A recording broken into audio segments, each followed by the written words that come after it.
Buen día, compañeros. Mi nombre es Damián Mora Santana. Soy residente de segundo año de la especialidad de cirugía general en el Instituto Mexicano del Seguro Social en el Centro Médico Nacional de Occidente. Nuestro coordinador, el doctor Luis Osvaldo Suárez Carrión. El día de hoy les voy a hablar de los temas de perforación esofágica, síndrome de Mayer-Weiss e ingestión de sustancias cáusticas. Iniciamos con la presentación. El contenido que voy a abarcar de los temas que les mencioné será definición, etiología, epidemiología, patogenia, manifestaciones clínicas, diagnóstico, tratamiento y pronóstico de cada uno de los tres temas mencionados. Iniciando con perforación esofágica, breve reseña histórica.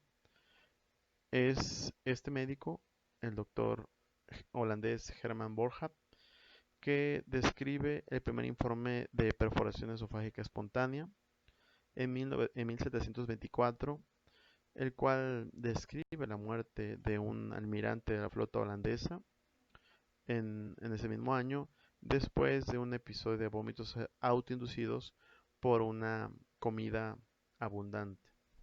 Ya en 1946, el doctor Norman Barrett informa el primer caso de una reparación primaria exitosa en un paciente con perforación esofágica.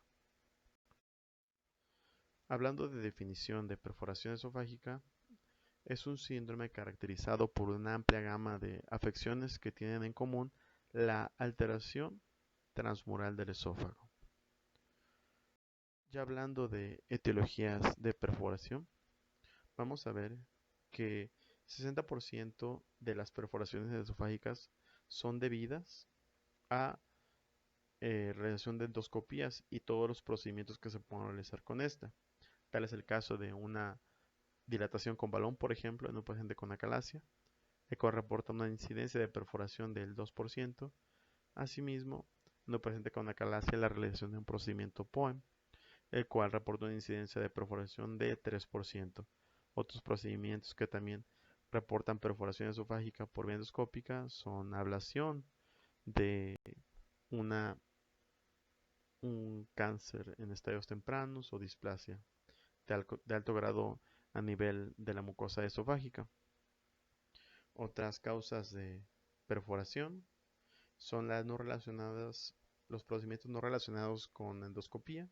Tal es el caso de una instrumentación cervical en un paciente con una hernia discal o, por ejemplo, la realización de una funduplicatura laparoscópica o abierta, las cuales reportan un 33.4% de los casos de perforaciones.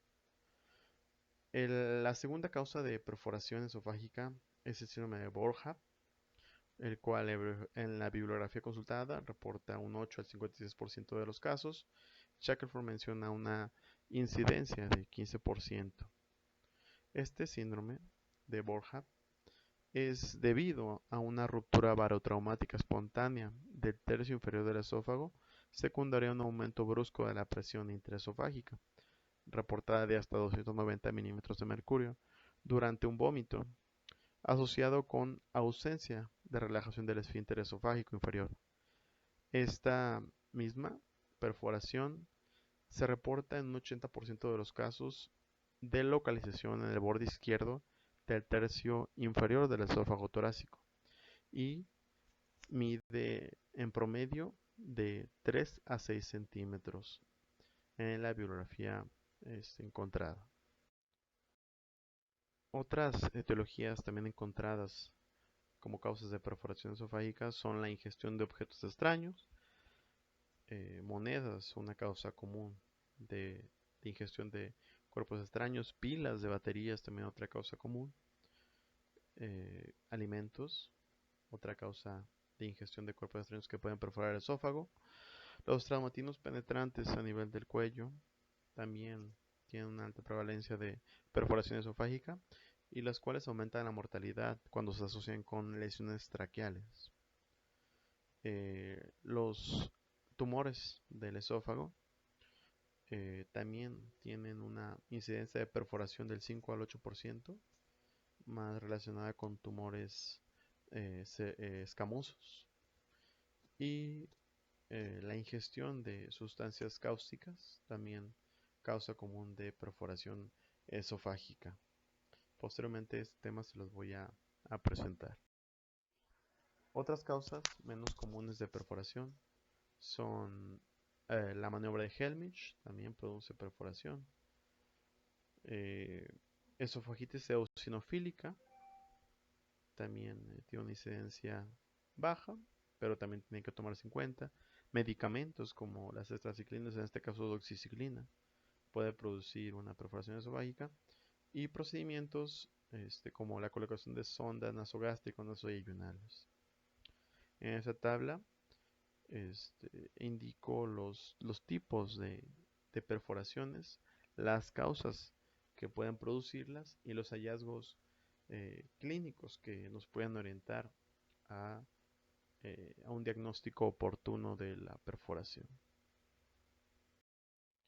Ya hablando de manifestaciones clínicas, vamos a separar cada una en base a la localización de la perforación. Por ejemplo, se producen perforaciones cervicales con mayor frecuencia en una endoscopia digestiva alta. En general, el diagnóstico es obvio, presentándose principalmente con efisema subcutáneo, en el 95% de los casos, dolor cervical, 90%, disfagia, disfonía y fiebre.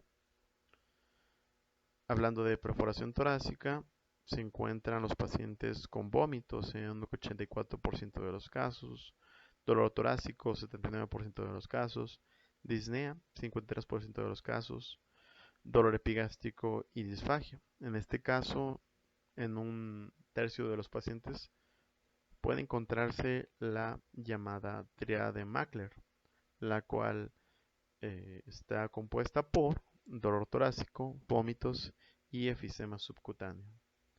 Ya hablando de una perforación del esófago intraabdominal, se encuentra en los pacientes clínicamente con dolor abdominal epigástrico alrededor de la espalda, y el cual se exacerba al decúbito dorsal, rigidez abdominal y choque séptico. En este caso se va a encontrar en menos de un tercio de los pacientes la tríada de Anderson, la cual incluye el paciente efisema subcutáneo, taquimnea y rigidez abdominal. Ya hablando del diagnóstico, el primer estudio que vamos a realizar en un paciente con sospecha de perforación esofágica, si sospechamos que es una perforación cervical, vamos a realizar una radiografía AP y lateral cervical, la cual mostrará aire prevertebral.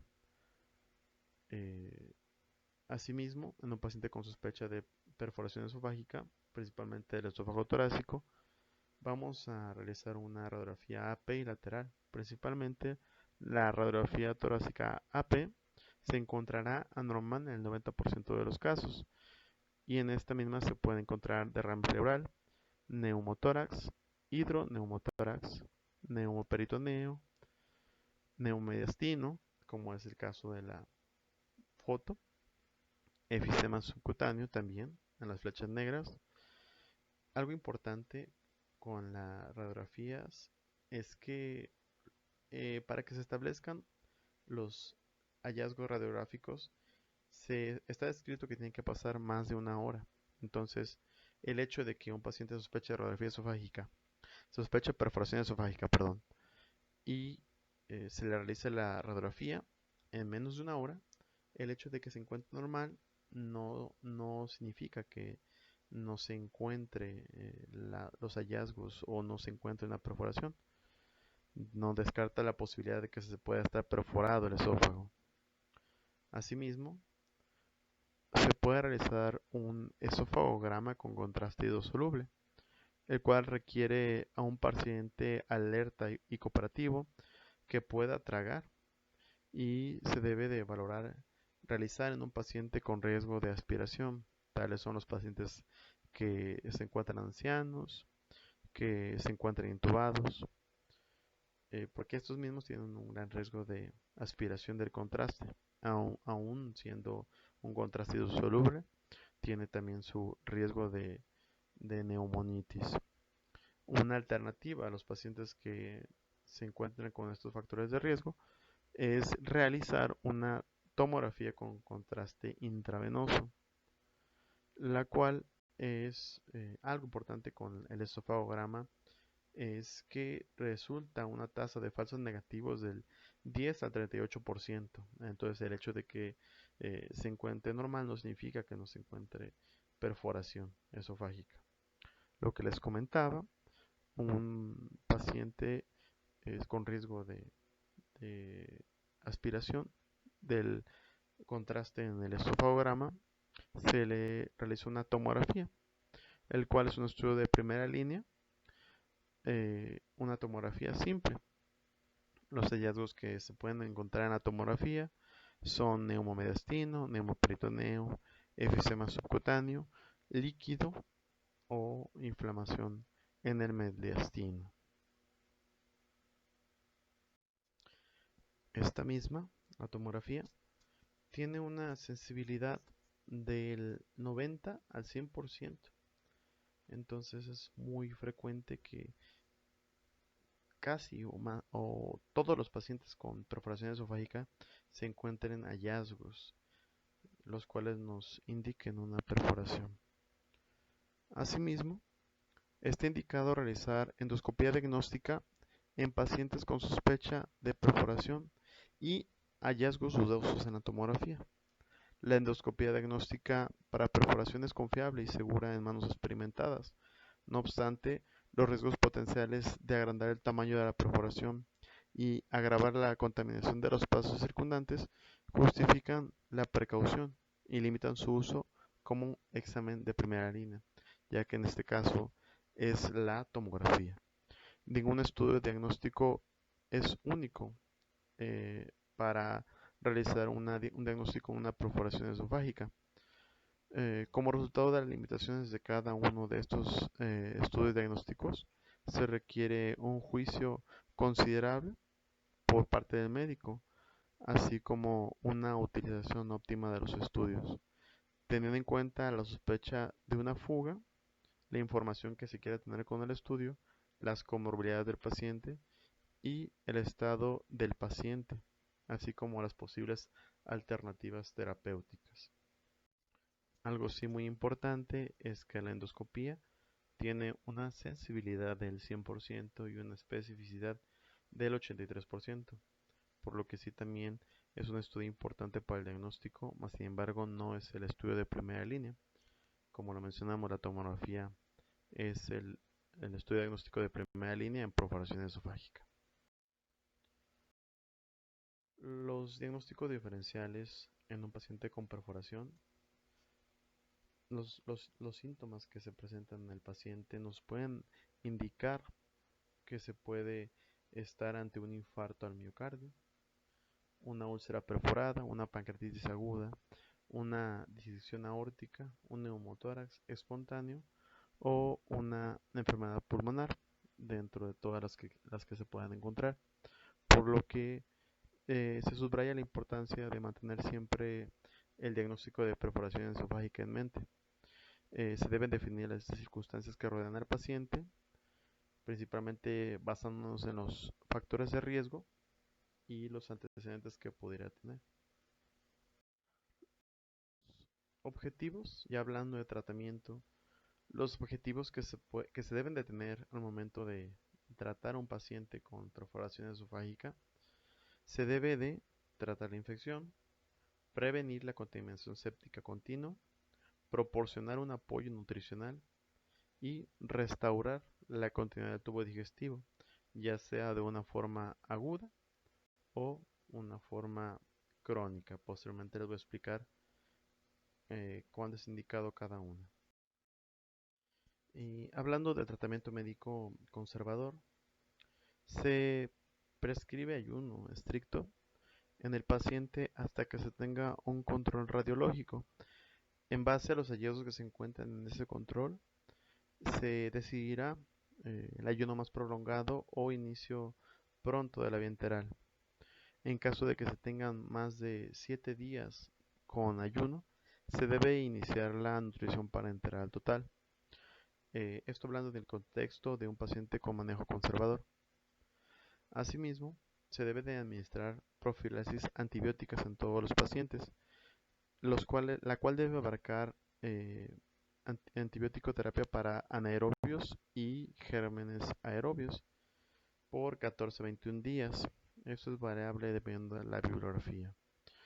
Los antibióticos deben tener cobertura para organismos entéricos, gram positivos, negativos y, como le he comentado, bacterias anaerobios, así como antifúngicos cuando esté indicado. Los antibióticos que se encuentran indicados en caso de perforación son ampicsulbactam, piperacilina contra sulbactam o algún beta-lactámico, un carbapenémico, perdón, imipen, meropenem.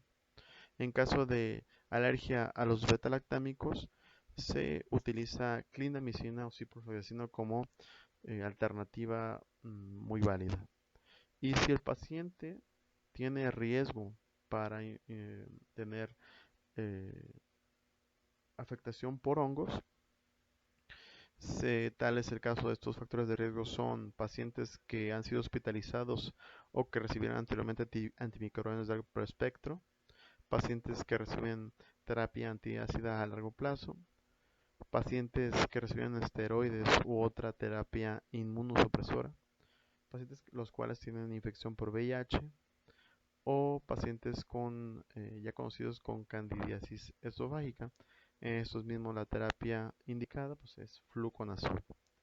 Asimismo también se debe indicar inhibidor de moda de protones a dosis doble, o sea 40 miligramos cada 12 horas, no cada 24, cada 12.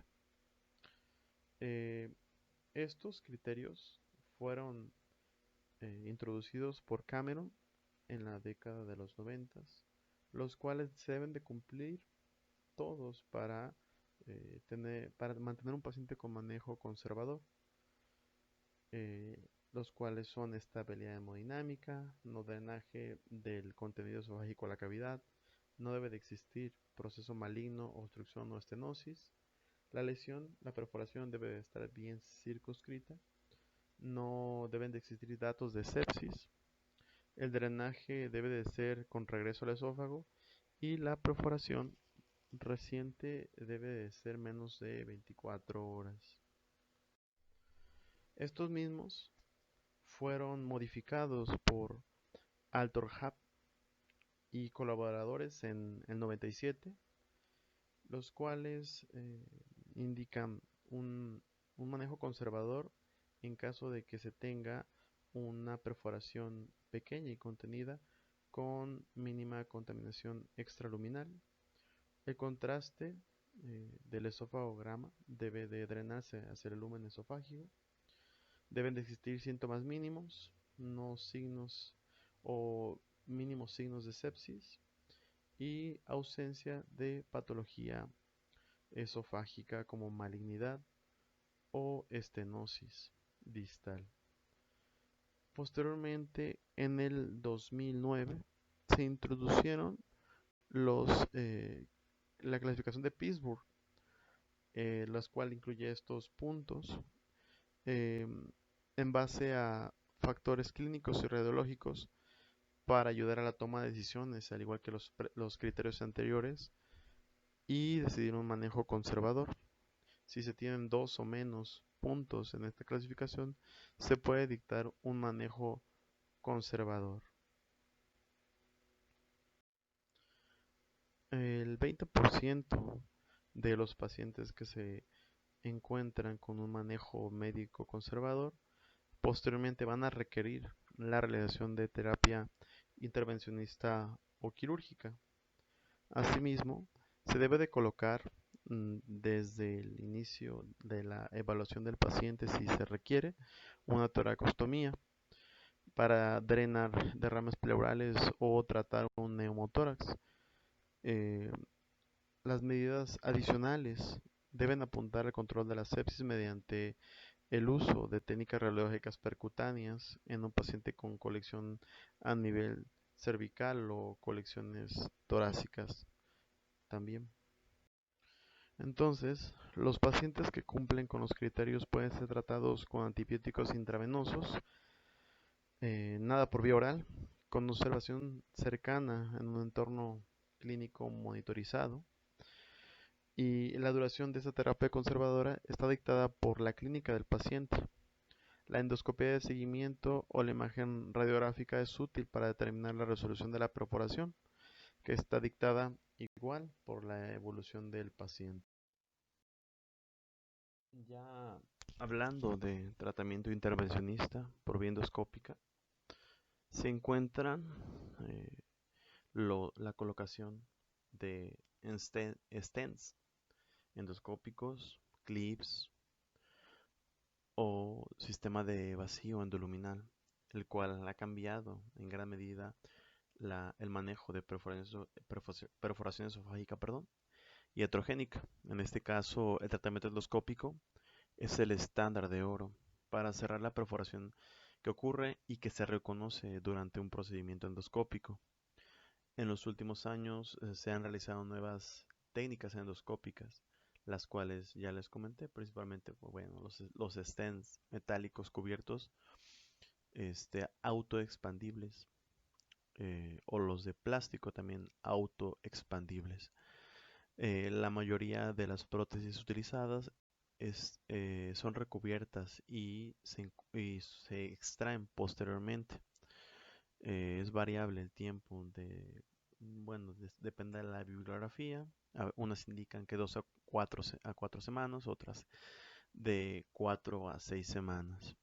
La indicación ideal para la colocación de un stent es la perforación endoscópica iatrogénica.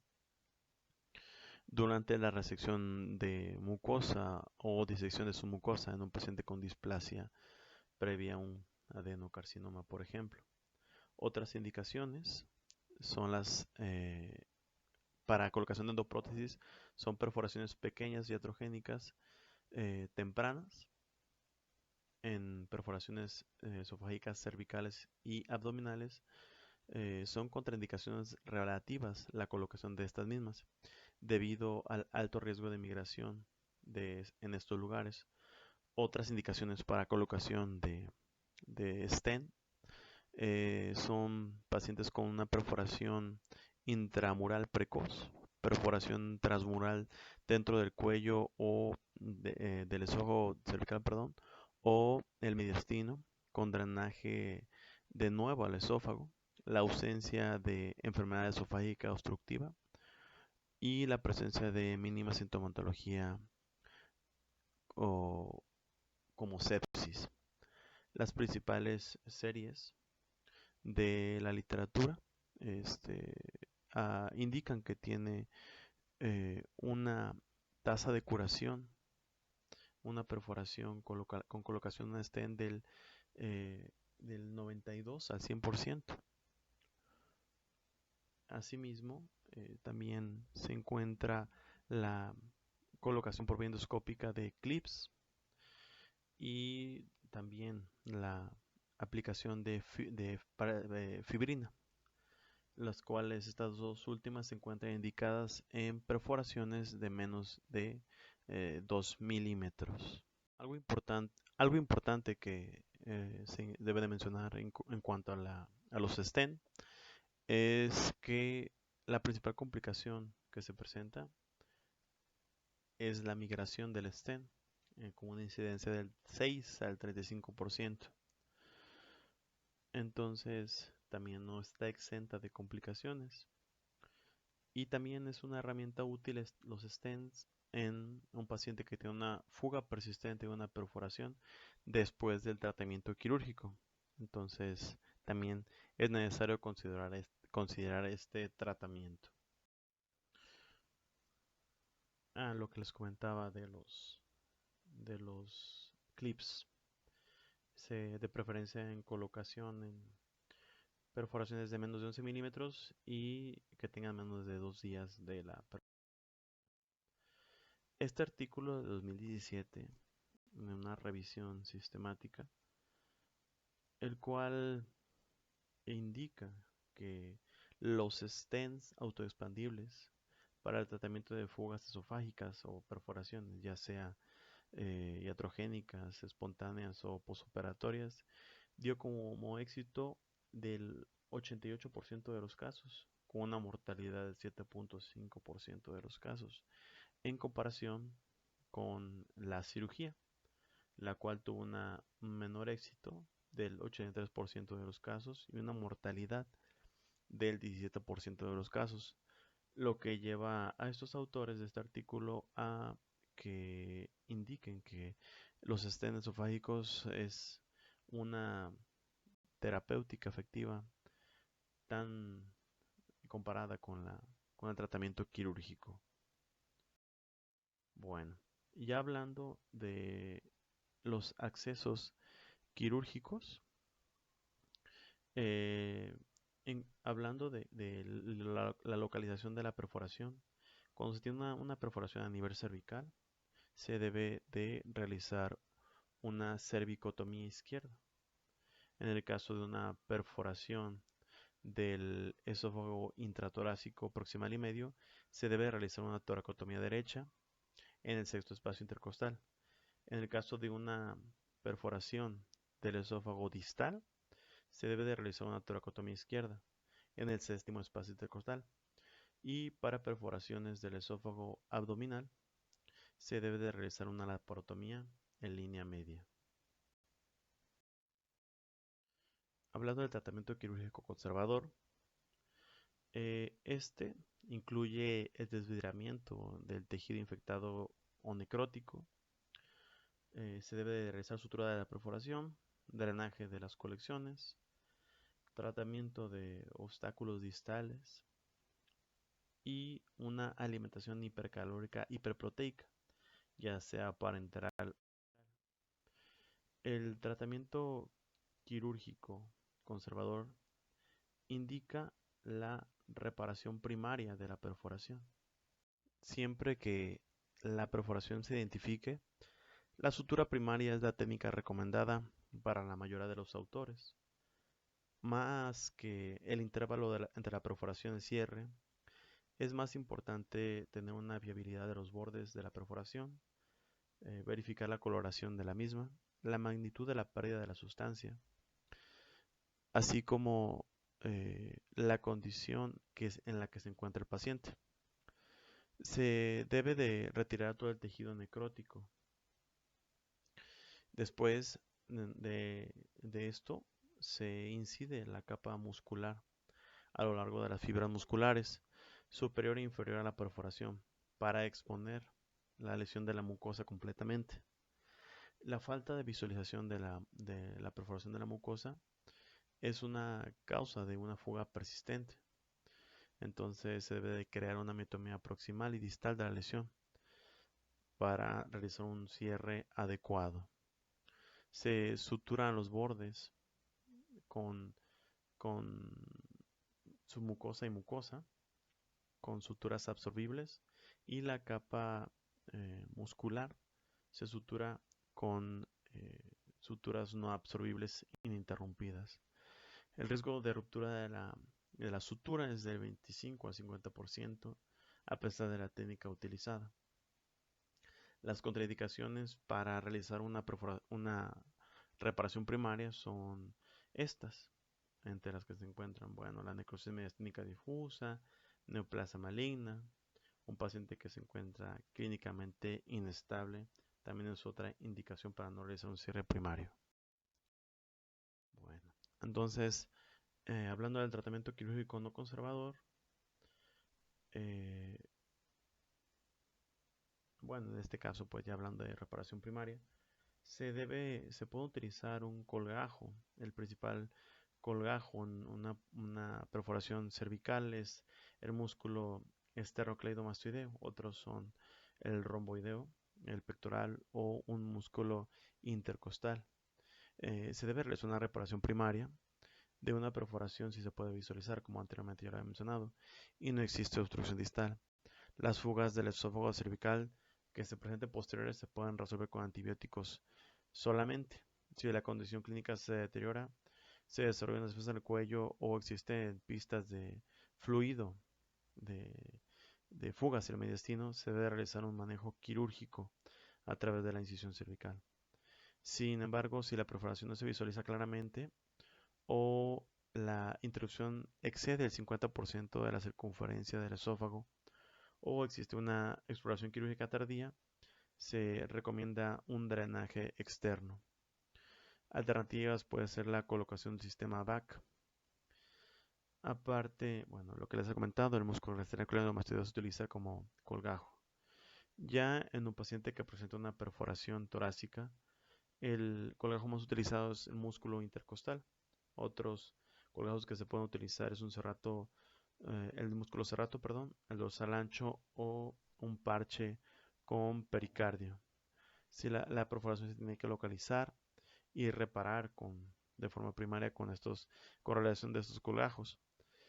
Eh, Posterior a la reparación se debe de, en este caso, colocar una yeyunostomía para pacientes que se encuentran clínicamente estables con contaminación extraluminal significativa cuando se anticipa que el ingreso en la UCI va a ser prolongado. Aquí, como les comenté, pues se realiza un colgajo del músculo intercostal. Y un paciente que presenta una perforación intraabdominal, del esófago intraabdominal, se le realiza una reparación primaria y los colgajos que se pueden utilizar son el epiplon, el diafragma o realizar un colgajo del fondo, una funduplicatura, principalmente una tipo DOR, que es la que se encuentra indicada. Previo a ello se realiza una irrigación copiosa del peritoneo con solución salina, se coloca un drenaje de Jackson-Pratt y se coloca una yeyunostomía, igual como indicación a la perforación torácica. Si se anticipa que se va a estar mucho tiempo en la unidad de cuidados intensivos sin un aporte mm, de alimentos vía oral y no existen fugas del drenaje. Entonces, nada por vía oral, por 7 días, a excepción de que se le haya colocado una sonda de yeyunostomía, antibióticos intravenosos por 7-10 días, esofagograma de contraste en el día 7 postquirúrgico y drenajes hasta el inicio de la vía oral se retiran y porque no existe fuga. El tratamiento quirúrgico conservador también abarca el drenaje simple si se tiene una colección. Asimismo, también se puede colocar una sonda en T de grueso calibre para formar una fístula dirigida. Esta misma se usa principalmente en perforaciones torácicas cuando los demás intentos de reparación no presentan éxito. El esófago se sutura alrededor de la sonda en T y el drenaje se deja hasta 4 o 6 semanas después si existe integridad del esófago. No se recomienda esta última tanto, ya que el riesgo de reoperación en los primeros días de colocación es hasta el 30% de los casos. Lo que les comentaba, pues la sonda en T.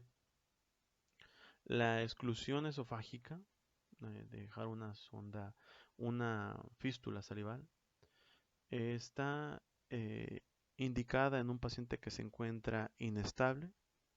La reparación no es posible secundaria al tamaño del defecto o la friabilidad de los tejidos. O aparte existe una enfermedad esofágica preexistente. Asimismo también otra indicación, si se tienen los 3 criterios previos, también la realización de una esofagostomía. Esta última, si el paciente se encuentra hemodinámicamente inestable y críticamente enfermo, se realiza una derivación sin resección esofágica, lo que define la esofagostomía. El sitio de la perforación debe drenarse adecuadamente para controlar la contaminación esofágica. Se construye la esofagostomía cervical y el esófago distal se divide en el hiato diafragmático para excluir el sitio de la perforación. Un muñón cervical ciego nunca debe dejarse, excepto en circunstancias extremas, ya que muy probablemente se romperá y producirá una mayor contaminación mediastínica. Una esogastomía de derivación puede ser puede considerarse con reconstrucción demorada en caso de una perforación cervical alta en defectos con longitud insuficiente para derivación, perdón. Asimismo, en perforaciones torácicas o abdominales se puede colocar esto, es un tubo de succión dentro del esófago y debajo de la guía cerca de la línea de sutura. Este mismo puede evitar reoperación en caso de fuga de la sutura, por lo que también debe considerarse. Y hablando del tratamiento quirúrgico no conservador, este es la esofagectomía, el cual está indicado en pacientes los cuales se tiene un fracaso en el tratamiento conservador. La perforación se encuentra más otra patología asociada, tal es el caso como cáncer de esófago o una calasia terminal, o la destrucción esofágica es mayor. Se debe de considerar realizar una esofagectomía si el paciente está clínicamente estable y la contaminación extraluminal es mínima. La ruta transtorácica permite un mejor control de la sepsis, que la ruta transdiatal. La esofagectomía total está indicada después del fracaso de los otros tratamientos conservadores en el escenario de perforación que complica un esófago enfermo, por ejemplo, un paciente con quemadura cáustica, o úlcera péptica. Para los pacientes también con acalasia terminal está indicada la realización de una esofagectomía. Bueno, en el caso de una esofagectomía, se puede realizar un ascenso gástrico, que es lo que da mejores resultados en un paciente con una esofagectomía en agudo. Entonces, ya este es el algoritmo que se encuentra en el Shackelford, el cual explica lo que ya previamente les había comentado.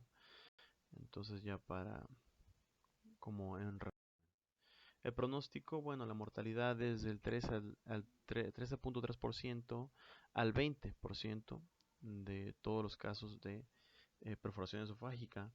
Tiene que ver el tiempo con la mortalidad, ya que en las series reportadas en el artículo que consulté, aumenta el doble y en algunas series hasta el triple después de 24 horas de diagnosticada la perforación esofágica.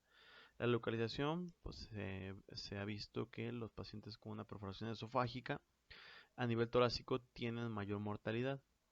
Y en cuanto a la causa, los pacientes que más fallecen por perforación esofágica son los que presentan el síndrome de Bow-Haber.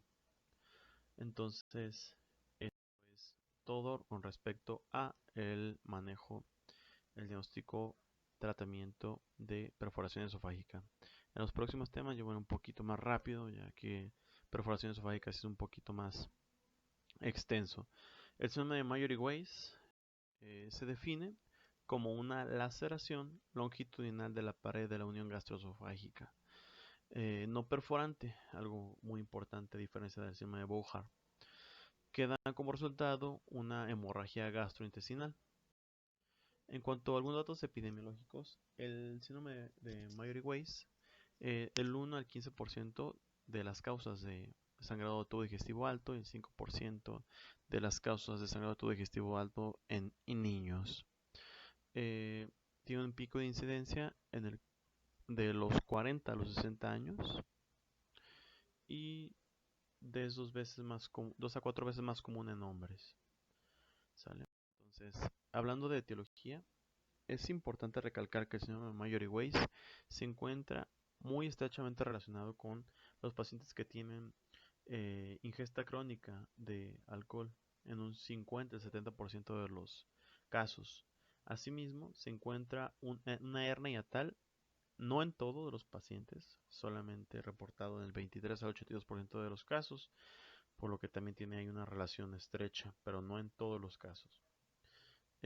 También factores de riesgo, etiologías, bulimia, hiperemesis gravídica, síndrome de reflujo gastroesofágico, o también se ha visto que los pacientes con síndrome de Mayer-Weiss después de una reanimación cardiopulmonar. Sin embargo, algo importante a destacar es que el 25% de los casos de Mayer-Weiss no existe un factor etiológico identificado. Entonces, tienen que tener una sospecha. En cuanto a la fisiopatología del síndrome de Mayer-Weiss, pues existe un aumento en la presión intraabdominal de forma repentina por como los factores que ya les he comentado. Posterior existe una precipitación del contenido gástrico hacia el esófago, y esta misma presión, el aumento de la presión con precipitación del contenido gástrico produce desgarros longitudinales de la mucosa con daño arterial o venoso, lo que produce el sangrado. En cuanto a las manifestaciones clínicas, vamos a ver que se encuentra hematemesis en un 85% de los pacientes. Este es el signo cardinal. Ya hablando de otros signos, esto tiene que ver con el grado de choque hipovolémico que pueda presentar el paciente, ya sea alteración del estado de conciencia, melenas en un 6% de los pacientes, dolor epigástrico, taquicardia e hipotensión. Como les he comentado, esto tiene que ver con con la presencia de un choque hipovolémico. Hablando del diagnóstico, es muy importante tener en cuenta la historia clínica y el examen físico, ya que los antecedentes nos deben de orientar hacia el diagnóstico de el síndrome de Mayer-Weiss. Al igual, se deben de realizar estudios de laboratorio, VH, química sanguínea, tiempos de coagulación, prueba de función hepática, para descartar que se tenga añadido una patología hepática, la cual tiene que ver con aumento en la mortalidad de los pacientes, y un electrocardiograma como un estudio de diagnóstico diferencial. En pacientes con síndrome de Mayer-Weiss sospechado, pues el estándar de oro es la realización de una endoscopia alta, en la cual se va a encontrar una rotura lineal única que se encuentra en la parte proximal de la curvatura menor del esófago, justo por debajo del cáliz en el 80% de los casos. Algo importante que se debe de tener en cuenta es que también existen desgarros múltiples en el 27% de los casos en la endoscopía. Y también un método diagnóstico que se tiene que tener en cuenta es la angiografía, la cual se encuentra indicada en desgarros sangrantes activos o en caso de falla o inaccesibilidad a la endoscopía. También funciona como un método terapéutico. Diagnósticos diferenciales que se deben tener en un paciente con síndrome de Mayer-Weiss es el síndrome de Bouchard, úlcera péptica, neoplasia esofágica o gástrica, varices esofágicas y malformaciones arteriovenosas, en las cuales se van a encontrar al momento de realizar la endoscopía principal.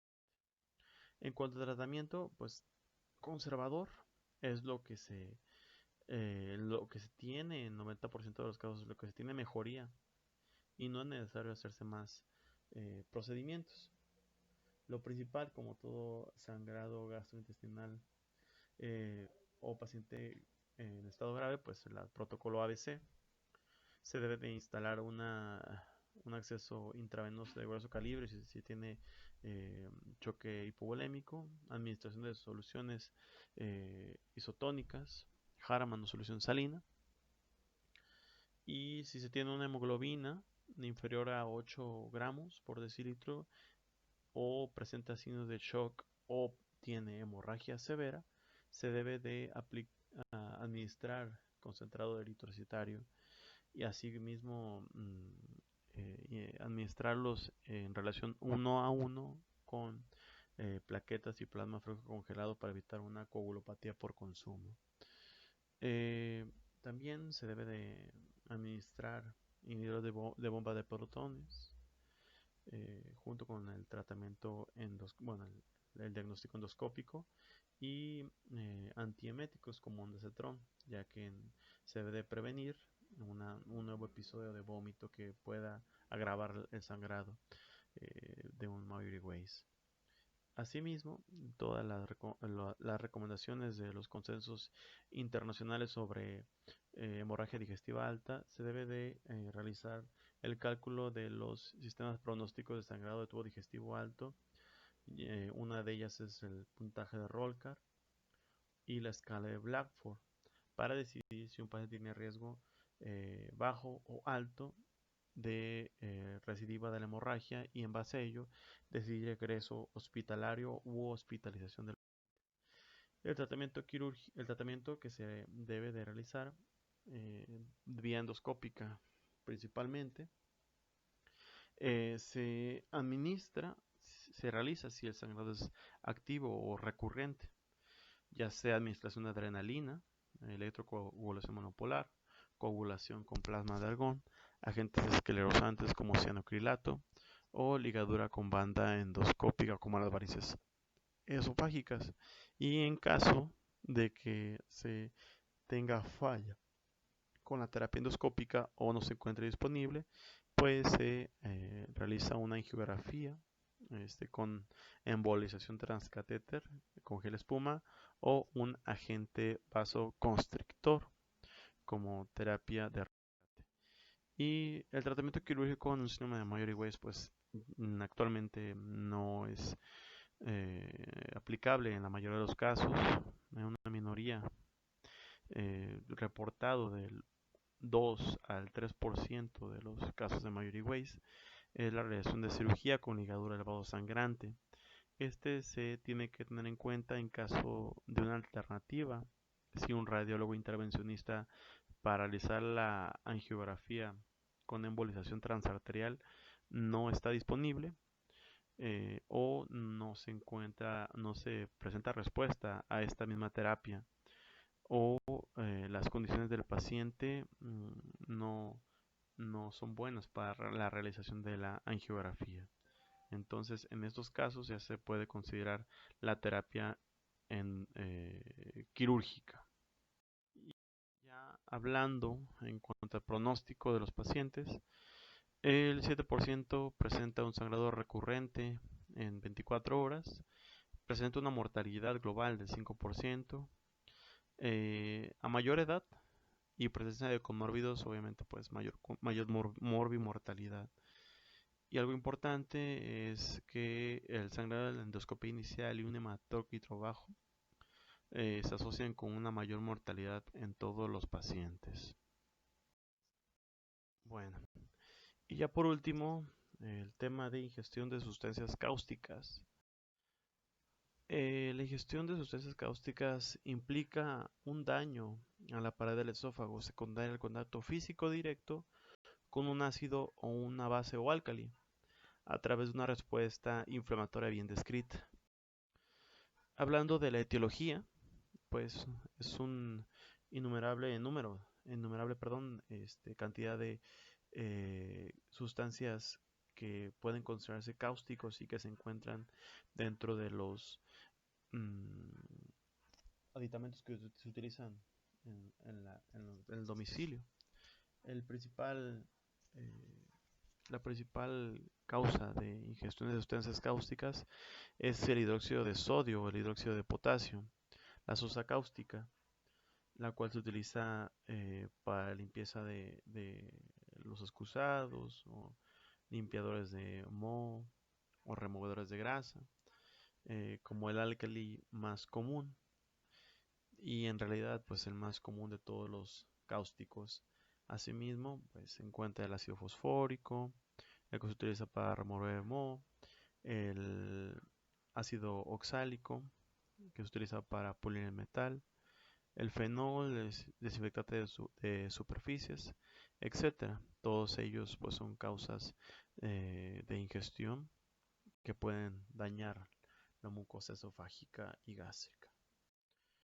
Hablando de epidemiología, eh, cada año 1.000 niños son hospitalizados por ingesta de cáusticos con costos anuales de 22 millones de dólares en Estados Unidos.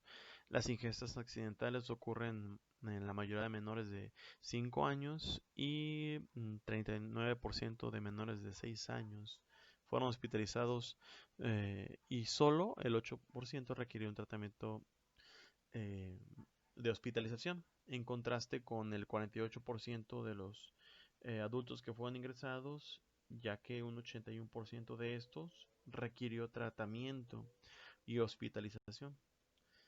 Tiene que ver pues esto con la ingestión de autólisis de los pacientes que ingieren químicos. Ya hablando de la fisiopatología, esta se divide en ácidos y en álcalis. Los menores a 2 y los mayores a 12 son como los límites umbrales para que produzcan daño a nivel esofágico. Los ácidos producen una necrosis por coagulación. Esta necrosis desnaturaliza las proteínas y esto produce la necrosis. Asimismo, bueno, en un momento me voy a comentar lo de la trombosis, pero en los ácidos crean un coágulo que evita que el ácido llegue a tejidos más profundos, lo que limita el daño y la penetración mayor a la pared esofágica, por lo que los ácidos producen menos daño esofágico y en vía oral, en la boca, perdón, garganta, faringe, y producen mayor daño a nivel gástrico. Y los álcalis producen una necrosis por licuefacción. Tal es el caso de, por ejemplo, del hidróxido de sodio, de potasio o el amoníaco. Produce la lesión por licuefacción, la cual se asocia con trombosis vascular e inflamación. La trombosis que se produce contribuye a la necrosis en el tejido comprometido y retrasa la llegada de células inflamatorias, lo que tiene que ver con el riesgo de necrosis y perforación. La concentración de un álcali o ácido tiene que ver con mayor daño. Por ejemplo, eh, la, el uso de sodio al 22%, 22.5%, produce daño a los 10 segundos de estar en contacto con la mucosa esofágica, ya que en el caso de que se encuentre una ingestión de hidróxido de sodio al 30%, va a producir daño en la mucosa esofágica en un segundo, por lo que tiene que ver con la concentración. Es el caso de la sosa cáustica, la cual se encuentra con una concentración de 22.5% en la mayoría de los usos domésticos. El volumen ingerido tiene que ver con el daño que se va a presentar a la ingestión del cáustico. La duración, el contacto con el tejido, también es otro factor que contribuye a la mayor severidad del daño a nivel esofágico. Y la superficie corporal del paciente tiene que ver también con la gravedad de eh, de la ingestión.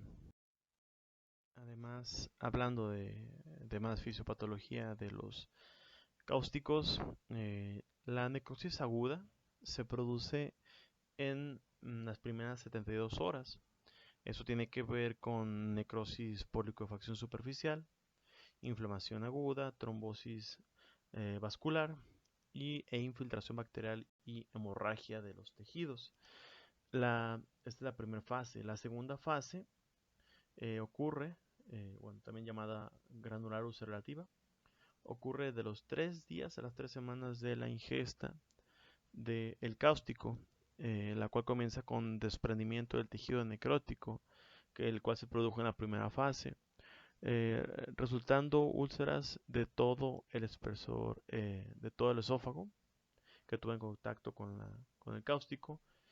Aquí se produce infiltración de fibroblastos y desarrollo de vasos sanguíneos, con los cuales producen tejido de granulación fresco, colágeno también se acumula en las áreas de necrosis, de cicatriz, perdón, y esto produce un tejido conectivo muy débil. Clínicamente, aquí el sujeto tiene mayor riesgo de perforación y hemorragia.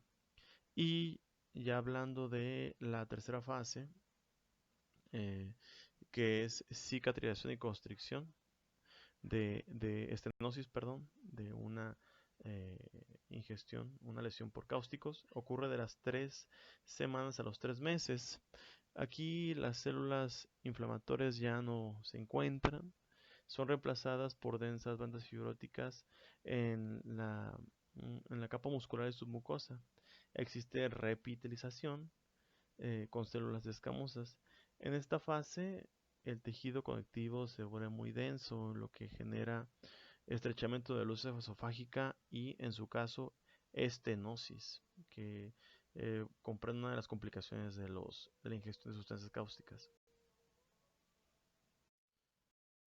Hablando de manifestaciones clínicas, eh, existe disfagia, odinofagia, dolor torácico, vómito, babeo, laringoespasmo y quemaduras en la cavidad bucal.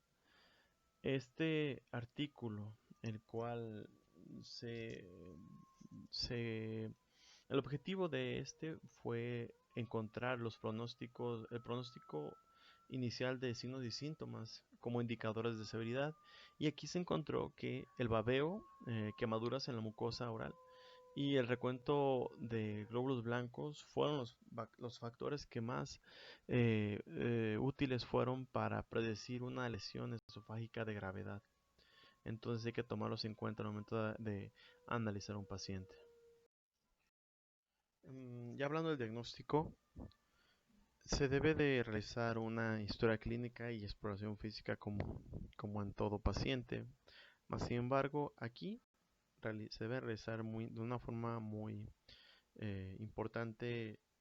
Debe de tomarse en cuenta la toma de laboratoriales como biometría hemática, química sanguínea, eh, electrolitos séricos, tiempos de coagulación, una gasometría arterial, ya que dentro de estos laboratoriales, glóbulos blancos, o sea, leucocitos mayores a 20.000, un pH sérico menos de 7.2, un exceso de base de menos 12, son predictores de que el paciente requerirá una intervención quirúrgica. Asimismo, se debe de realizar una radiografía de tórax, la cual es útil al inicio y en el curso de la evaluación del paciente con lesión cáustica, y esta misma nos puede informar sobre aire en el mediastino o derrames pleurales, lo cual sugiere una perforación esofágica. Aquí, en este caso de la ingestión de cáusticos, el esofagograma no es tan importante al momento de la evaluación aguda, ya que posteriormente sí será útil para descartar la presencia de una estenosis esofágica o perforaciones retrasadas que se puedan encontrar.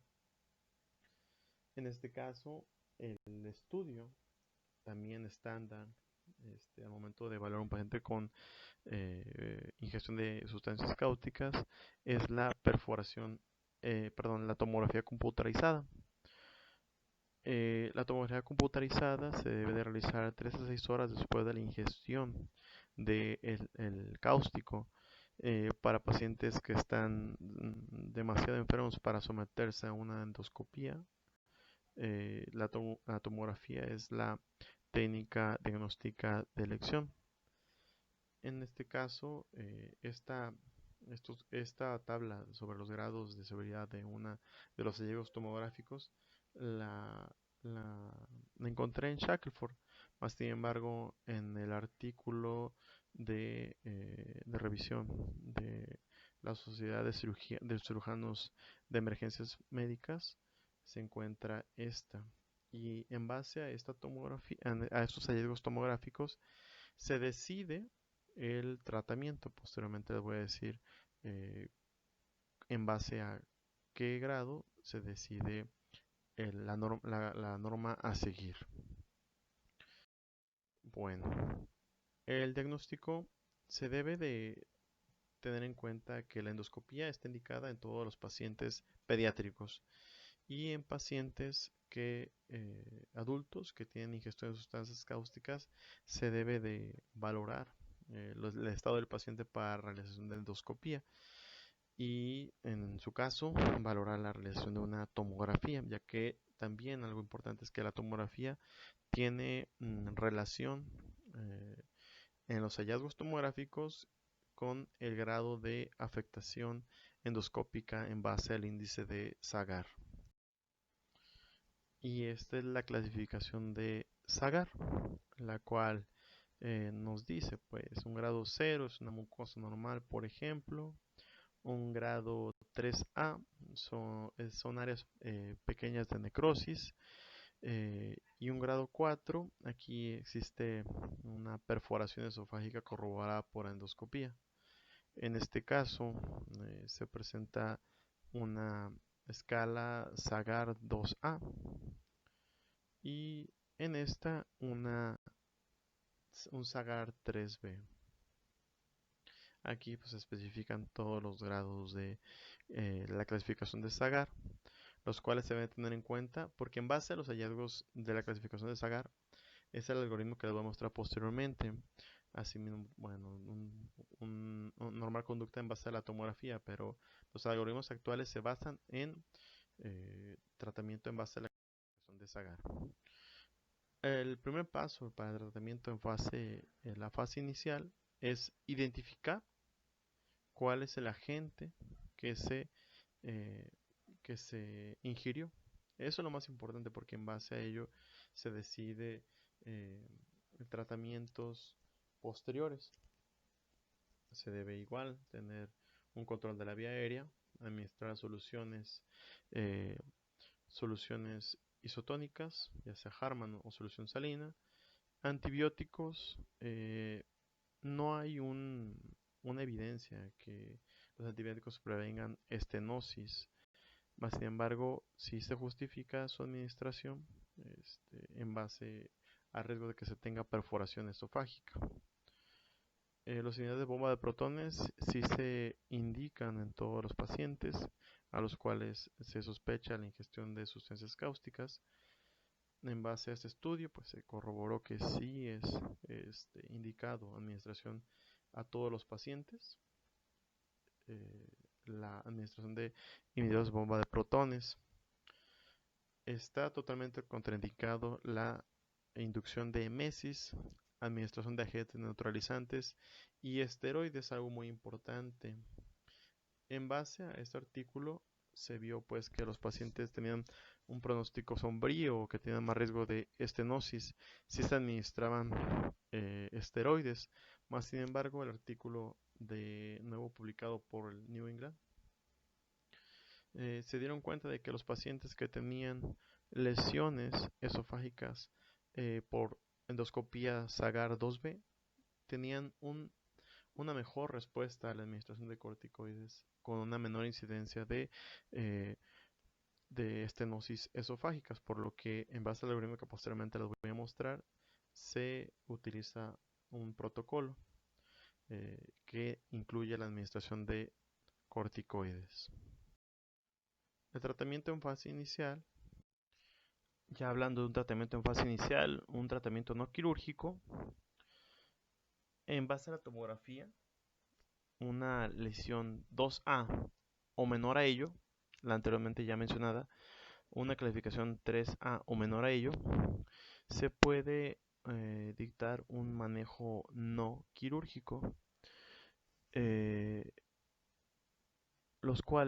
la cual tiene que tener obviamente nada por vía oral, en el caso de que sea un Zagar 2A o 2B o una escala en base a tomografía 1B, perdón, 1. Y clínicamente se debe introducir la vía oral en base a que el paciente consuma líquidos normalmente, Posterior a ello, si se tiene vigilancia de signos y síntomas y existe deterioro clínico o signos de sepsis, se debe de realizar una tomografía para descartar la presencia de una perforación tardía, que se puede encontrar hasta en 5% de los pacientes, y evaluar la realización de una exploración quirúrgica. El tratamiento quirúrgico en fase inicial se debe de realizar una evaluación de los tejidos, aquí ya realizando una eh, toracotomía, eh, extirpación de tejido no viable, hemostasia, resección y un aplazamiento de la reconstrucción esofágica en lesiones Sagar 3B y 4. Si el esófago no es viable, se realiza una esofagectomía con una esofagostomía cervical. En lesiones 3A está considerado la realización de una yeyunostomía para nutrición posterior, ya que va a requerir un aporte hiperproteico. En fase intermedia, en pacientes que tienen lesiones Sagar 2 y 3A, se realiza posterior a que se tuvo la ingesta de sustancias cáusticas, se realiza una endoscopía en una semana y se administra nutrición parenteral. Si mejora la lesión y existe tolerancia clínica a la vía oral, se administra alimentos líquidos. Si no existe mejoría, continúa con nutrición parenteral y otra endoscopía en 3 semanas. Y en base a ello, en base a la evolución clínica y laboratorial y radiológica, se evalúa eh, el tratamiento posterior.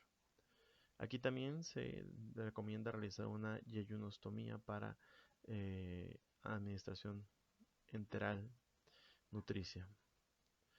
En este caso, se ha visto que la administración de mitomicina C se ayuda en la prevención de en la prevención de estenosis esofágica, a diferencia del cinclofluoracilo y triamcinolona, que aún no tienen una respuesta comprobada que prevengan la formación de estenosis esofágica. En el caso de que se tenga una estenosis esofágica, se indica la realización de dilatación con estos dilatadores, los cuales se llaman dilatadores de Savary, son más seguros y tienen un menor riesgo de perforación que con dilatación con balón. Y también se valora la colocación de stents endoscópicos, ya sean metálicos o plásticos autoexpandibles. Este es el algoritmo que maneja el artículo de New England en base a la clasificación de Sagar. Es el protocolo que se va a utilizar, ya que en lesiones 2A y menores no se administran líquidos por vía oral hasta tolerancia. En lesiones grado 2B, lo que les había comentado, se administra metilprednisolona como tratamiento para evitar una estenosis esofágica. Y en lesiones grado 3A, 3B y 4 se realiza una tomografía y se realiza una valoración por cirugía. Entonces, este es el algoritmo nuevo que se presenta en un paciente que tiene ingesta de cáusticos. Y ya en el tratamiento de fase crónica se restaura la continuidad gastrointestinal. Si existe obliteración de la luz, entonces no dilatable, rechazo de hidratación en serio o perforación, se realiza una resección esofágica. Entonces, posteriormente se valorará la realización de un ascenso gástrico, una sustitución con con el colon o una sustitución con yeyuno. Las complicaciones, pues el riesgo de adenocarcinoma y carcinoma de células escamosas es de 2 al 8%, principalmente de carcinoma de células escamosas.